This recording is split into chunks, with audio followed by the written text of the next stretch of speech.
kaip ir šnekėjom, ta pagrindinė galbūt žinutė yra, kad pats svarbiausias momentas yra idėja ir kam tai idėja yra mūsų, kitaip tariant, ką mes su tuo norim padaryti. Tada imam, ką mes norim pritraukti, ar ne, ir kas jie tokie yra, ir tada išvestinė, koks norim, kad būtų pokytis. Ir pagal tai yra visos mūsų veiklos jau viduje planuojamos.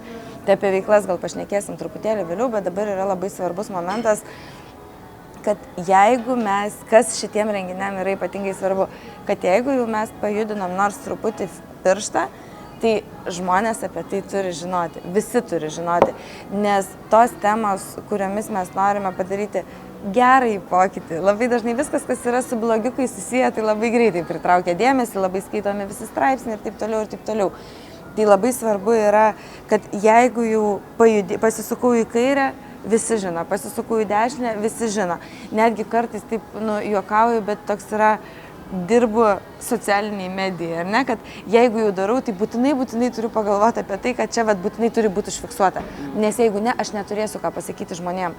O kiekvienas toksai smulkus pajudėjimas ir parodimas žmonėm po vieną surenka ir plečia tą ratą. Ir tai yra... Dabar reikėtų kelt nuotrauką, kad mes darom tokius mokymus. Taip, bet mes realiai dabar turėtumėm paimti, nufotografuoti ir sakyti, filmavimas vyksta. Gerai. Dabar, jeigu kalbant, dėl ko tai yra svarbu dėl dviejų dalykų. Vienas dalykas tai yra labai svarbu dėl to, kad visuomenė tai matytų. Kitas dalykas tai yra, kad tai yra pagrindas mums susirasti partnerius. Nes realiai viskas, kas yra komerciniai renginiai, atvažiavo labai garsi grupė. Tai visi suvokia, už ką jie moka, ar ne? Nes noriu ateiti paklausyti garsios grupės koncerto, nes aš ją labai mėgstu. Šiuo atveju viskas, kas yra per pokytį, nelabai esu tikras, ar noriu už tai mokėti. Pirmiausia, galbūt norėčiau ateiti pažiūrėti, tai šitoj vietoj net ir sukūrus labai gerą turinį, labai aukštai su kaina negalima eiti, arba kitaip tariant, negalima, labai sudėtinga yra įkainuoti tiek, kiek iš tiesų tas renginys vertas. Jisai dažnai net yra nekainuojamas, nes jisai sukuria žymiai daugiau vertės, jisai parduoda patirtį tam tikrą, ne? Bet šitoj vietoj tas žmonių tam tikras neapsisprendimas, ar aš į čia noriu ar nenoriu. Kaina gali būti tas motyvas, kuris sako, ai, nebūtinai, ar ne? Tai čia yra labai svarbu tada turėti partnerius, kurie vis dėlto prisideda prie to, kad sukurtumėm tą tikrai kokybę, kad žmonės išsineštų ypatingai gerą emociją, kad įsitrauktų į tą judėjimą, plėstųsi bendruomenė ir kad būtų galima toliau plėsti tą ambasadorių ratą. Tai labai svarbus momentas tada yra, ką mes turime padaryti, kad vis dėlto turėtumėm partnerius, arba dar kitaip vadinamus rėmėjus, arba sponsorius, ar ne? Bet ką perka rėmėjas? Realiai rėmėjas, be to, kad tai yra skatinama jo socialinė atsakomybė, arba jisai gali parodyti, kad aš esu socialiai atsakingas ir iš tikrųjų palaikau šitas idėjas ir jūsų renginys atitinka mano vertybės, mūsų įmonės politiką ir taip toliau, jam bet kuriuo atveju tai yra žinomumas, ar ne? Vėlgi, jeigu jisai tai daro, kaip bebūtų, tai yra komercinės pakraipos organizacijos, jeigu jos jau į tai eina, tai nori, kad žmonės apie tai žinotų, kad būtų paviešintos tos jų vertybės. Tai pradžiai prieš einant ir galvojant, kas galėtų tapti mūsų socialiniais partneriais, turime labai aiškiai savo susidėlioti, ką mes galime pasiūlyti, kokią vertę mes galime sukurti savo partneriui. Mes, aišku, viena labai didelė vertė yra tai, kad mes galime padengti dalį jų marketinginės kampanijas ir pakeisti šią kampaniją, ne? Bet mes turim labai aiškiai parodyti uždengimą, kiek pasieksime žmonių, kokius žmonės pasieksime, kitaip tariant, tai mūsų vartotojas turi atitikti jo vartotoją. Jeigu mes kalbam apie tai, kad turi ten ne 50 eurų prisidėti arba ten ne lankstinuką kažkokį vieną kitą ten atspausti, ar ne? Jeigu mes kalbam apie tai, kad iš tikrųjų norim, kad investuotų į mus, tai rėmėjas žiūri kaip į reklamą, bet kuriuo atveju. Vienas iš pagrindinių tokių momentų. Vienas momentas tai yra labai svarbu, kad mūsų renginys, mūsų renginio formatas turi atitikti jų šiuo metu vykdomą politiką arba įmonės vertybės. Ir realiai tai, kad mažiukas ir nežinomas, tarkim, tai dar nereiškia, kad jisai arba visiškai naujas, tai dar nereiškia, kad tai yra blogai, nes tikrai turiu krūvą pavyzdžių, kur, vat kaip pavyzdys, ten tiek PTO, tiek Lidlas prisidėjo prie mūsų stovyklos, kuri visiškai pirmą kartą buvo organizuojama, skatinanti atsakingus ateities lyderius.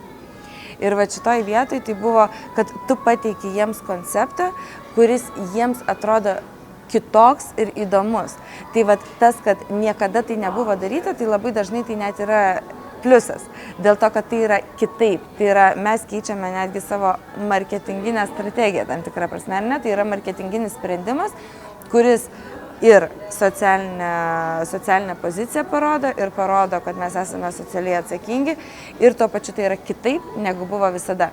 Ir realiai, jeigu mes pasiūlom formatą tokį, koks jau buvo daryta ir konkurentai mūsų tikslinių partnerių darė jau taip, tai mes jau jiem nebebūsime įdomus, nes jau tai yra daryta.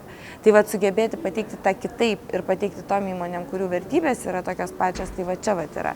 Ir tada klausimas yra, kaip mums atsirinkti tuos socialinius partnerius, ar ne? Arba kitaip tariant, kas turėtų būti mūsų tiksliniai ir ką mes galėtumėm kurti vertę. Vat čia netgi yra toksai dabar terminas, kad anksčiau mes sakydavom tas verslas B2B, ar ne? Tai verslas verslui, kitaip tariant, aš kuriu produktą, kurį parduodu tau. Šiuo atveju mums reikėtų vartoti labiau tą terminą B4B, kitaip aš dirbu dėl tavęs. Tai kitaip tariant, net ir mano renginys, net ir mano tas judėjimas yra dėl to, kad tau irgi sukurti tam tikrą vertę, ar ne? Kad ne parduoti, bet dėl. Tai kitaip tariant, tikrai yra visiškai tikra partnerystė. Nebaigiau kažkokią sakinę vieną sakyti. Partnerystė, gerai. Jo, kad... Gerai.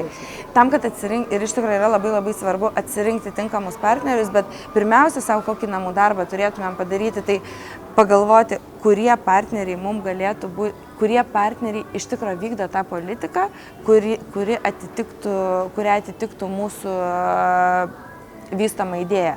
Tai kaip pavyzdys ten, galbūt kažkoks bankas yra atsakingai vartojantis, galbūt kažkoks bankas irgi prisideda prie tam tikrų veiklų, kad skatinkim žmonės negerti, skatinkim panaudoti antrą kartą tos pačius daiktus ir taip toliau, neterškim aplinkos, ekologiškai vartokim, ten sveikai gyvenkim ir taip toliau. Tai galbūt kažkuris maisto tiekėjas vėlgi turi tas pačias pozicijas, vėlgi momentas, galbūt kažkas ką tik atėjo ir nori įeiti į rinką, tai labai graži žinutė įeiti į rinką. Tai šitoj vietoj nebūtinai tai turi būti pinigai, pirmiausia pasidarom sąrašą, ko mums reikia, kad mūsų renginys būtų tobulas, ar ne, ir tada žiūrim iš karto, gerai, galbūt va šitas mums galėtų užtikrinti visus maisto produktus, arba galbūt galėtų užtikrinti visą aparatūrą, o galbūt galėtų užtikrinti patalpas. Bet tada reikia pinigų tam. O čia va jau daiktais nelabai gali būti pakeista, bet galbūt kažkas mums gali įgyvendinti. Tai vėlgi va per tokius visokius žaidimus susidėlioti, kas yra finansiniai rėmėjai, kas yra barteriniai rėmėjai ir realiai eiti ir kurti jiem naudą. Kitaip tariant, kurti jiem vertę, bet labai svarbus namų darbas, dar kartą pasikartosiu, kokį matomumą mes jiem galim užtikrinti. Ir kuo jisai didesnis, tuo didesnė tikimybė pasikelti.